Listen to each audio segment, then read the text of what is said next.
Hello and welcome to another episode of Just Enough Computer Science. In our last episode we were looking at these various IC chips which have got logic gates on them. And you can see we've drawn these things called truth tables which tell us when you push the inputs and when you make them high or low, what happens to the output. Does it become high or low? And you can see that we get an awful lot of zeros and ones quite quickly. And in fact, computers only understand zeros and ones. They are entirely binary devices. So we need some way to keep track of all these binary numbers. So let's start by, imagine we've got, let's say, 4 inputs. So how many different numbers could we represent with 4 inputs? Well, let's write out all the permutations and combinations and see where we get to.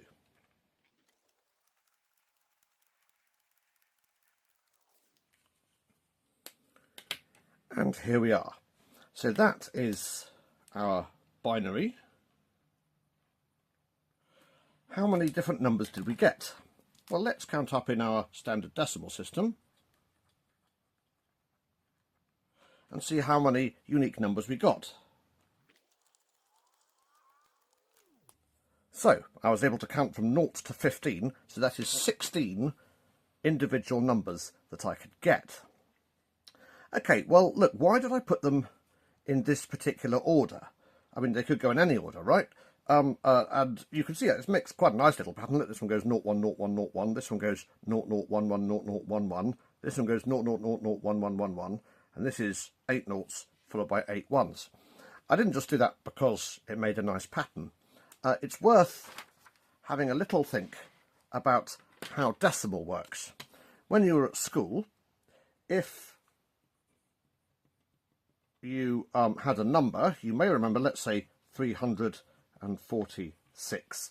You remember being taught that the 6 is in the units place, the 4 is in the tens place, and the 3 is in the hundreds place.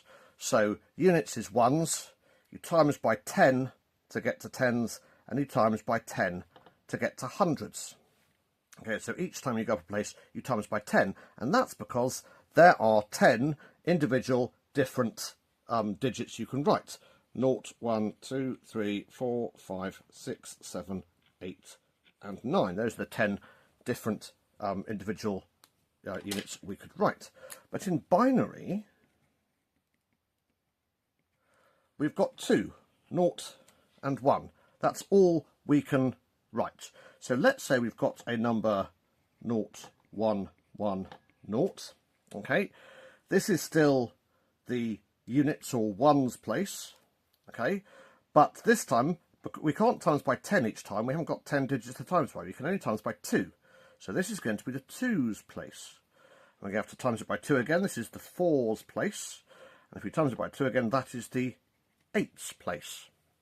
And if we have a look at this number, that means that what we have got is no ones, 1, 2, 1, 4, and no 8s.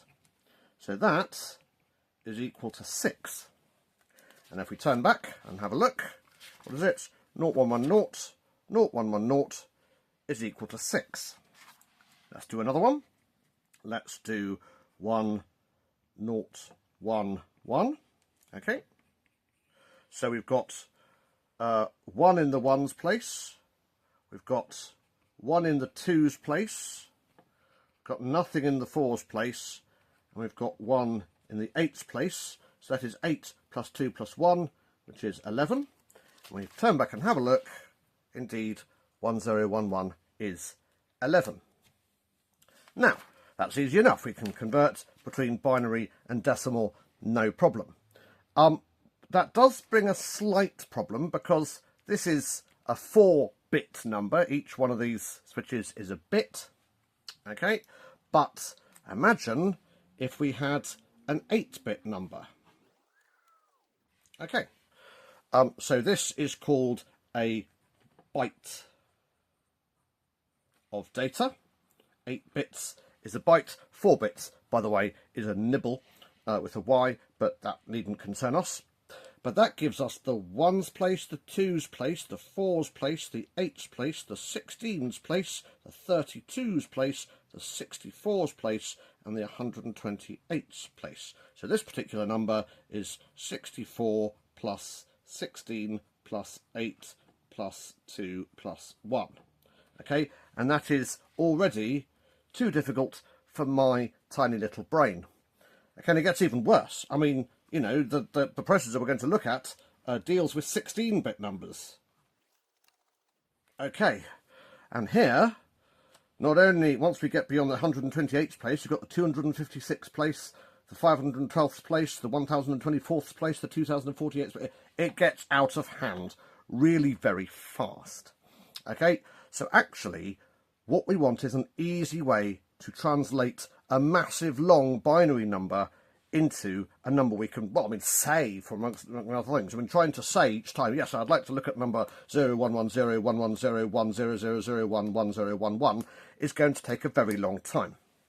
So ideally, what we want is a system where each of these chunks of 4 binary places has got one unique digit. We can't use decimal, we get unique digits up to 9, but then 10, 11, 12, 13, 14 and 15 have all got 2 digits.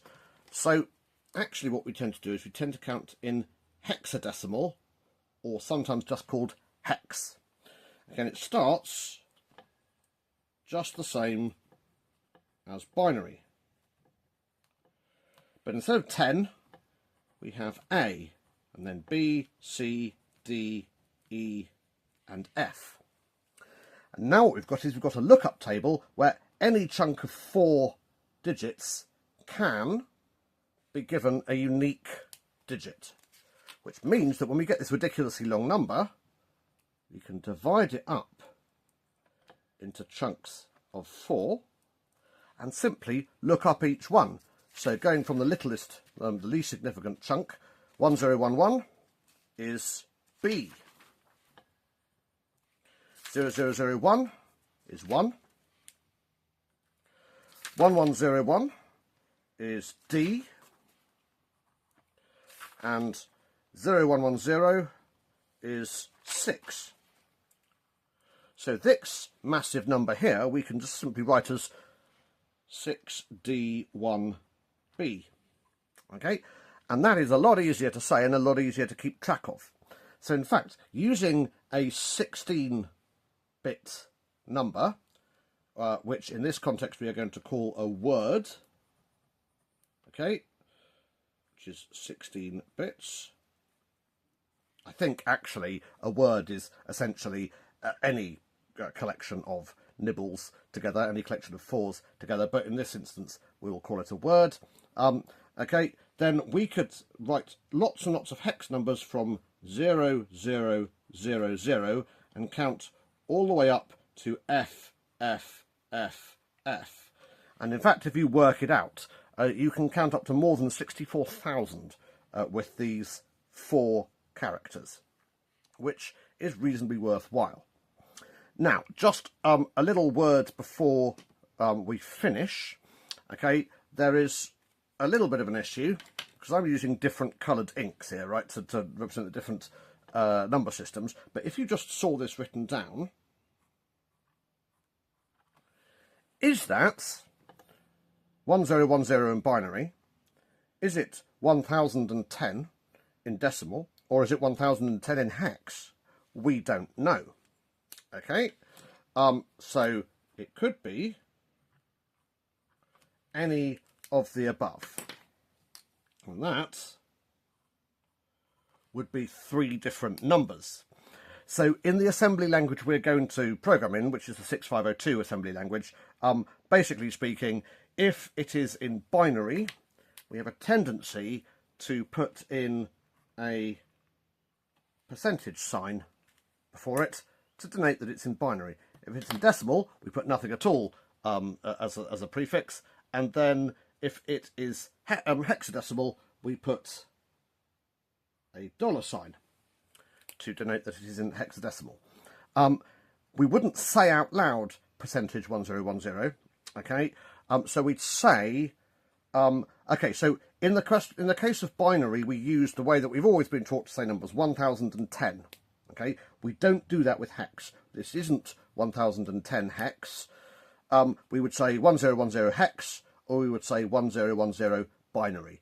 Okay, so I suppose we could say 1010 binary, but with hex, we would quite soon run into problems. For example, that would have to be 8316, which just sounds silly.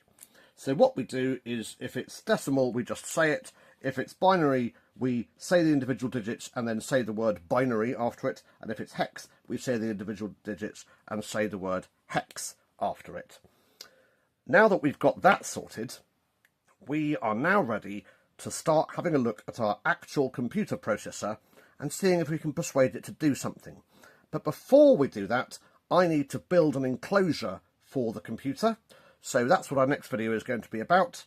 And then the video after that will be actually starting on actually building an actual computer. I shall see you next time. Goodbye.